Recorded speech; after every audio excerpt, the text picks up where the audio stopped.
Les matériels destinés à l'équipement des laboratoires informatiques, de géologie et du studio audiovisuel UTA moderne des sciences de l'information et de la communication, SIC, de l'Université officielle de Mbuji-Mayi ont été présentés ce lundi 16 septembre 2024 par le recteur Abbé Apollinaire Tshibaka Tshilongo, entouré par les membres du comité de gestion. Cette dotation va permettre notamment de lier la théorie à la pratique. Dans son discours à l'occasion de cette cérémonie, le recteur de l'UM a rappelé cette acquisition est maigre par rapport aux besoins de son institution, mais grande au vu de son passé récent. Ces acquisitions sont ridicules par rapport aux besoins de notre université, mais elles sont grandes par rapport à notre passé récent. Tshibaka Tshilongo a réaffirmé cependant la détermination de son comité à poursuivre cet effort d'équipement en renforçant les laboratoires acquis et en acquérant de nouveaux. Notre comité de gestion est décidé à poursuivre cet effort d'équipement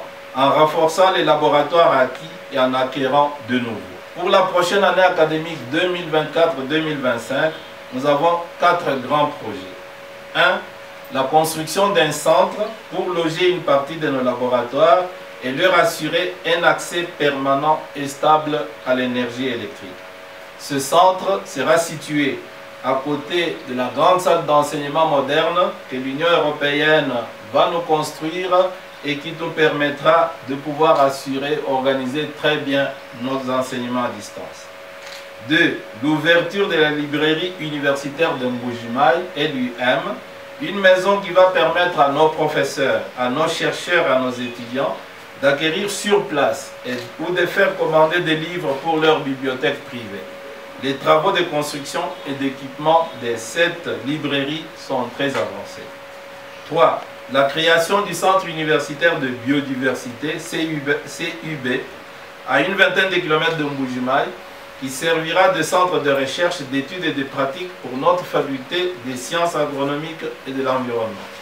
Le projet technique de ce centre est déjà élaboré, tandis que les démarches coutumières et administratives pour l'acquisition d'un premier terrain de 200 hectares seront conclues avant la fin de ce mois. 4. La création du laboratoire de Polytechnique qui couvre les différentes orientations de formation que notre faculté des sciences indiquera.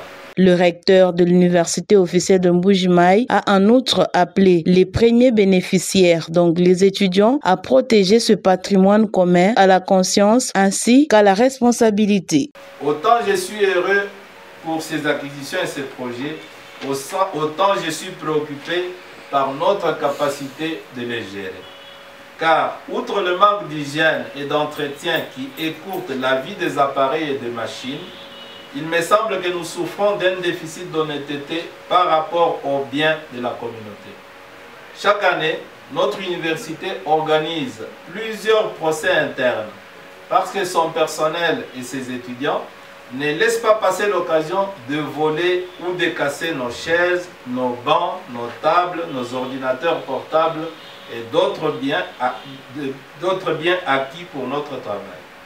Aussi ai-je très peur que dans quelques semaines seulement, ces nouveaux ordinateurs, cet ultramoderne studio photo audiovisuel et ce grand laboratoire de géologie ne soient que de beaux souvenirs.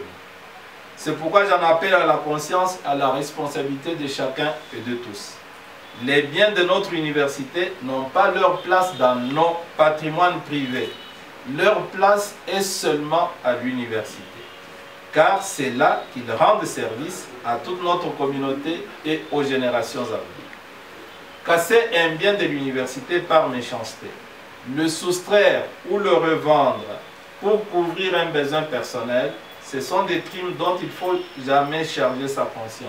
Par ailleurs, pour l'année académique 2024-2025, Apollinaire Tshibaka Tshilongo a annoncé 4 projets qui seront à réaliser. Il s'agit de la construction d'un centre pour loger une partie des laboratoires et leur assurer un accès permanent et stable à l'énergie électrique. L'ouverture de la librairie universitaire de Mbuji-Mayi, une maison qui va permettre aux professeurs et aux chercheurs et aux étudiants d'acquérir sur place ou de de faire commander les livres pour leur bibliothèque privée. La création du centre universitaire des biodiversités à une vingtaine de kilomètres de Mbuji-Mayi qui servira de centre de recherche, d'études et de pratiques pour la faculté des sciences agronomiques et de l'environnement. La création du laboratoire de Polytechnique qui couvre les différentes orientations de formation que la faculté des sciences indiquera. Ici est de signaler que l'université officielle de Mbuji-Mayi a également acquis le laboratoire de pharmacie. Ce dernier sera à Mbuji-Mayi d'ici novembre 2024. Dans le même chapitre, le laboratoire d'anatomie pathologie est annoncé à Mbuji-Mayi au courant du premier trimestre de l'année 2025.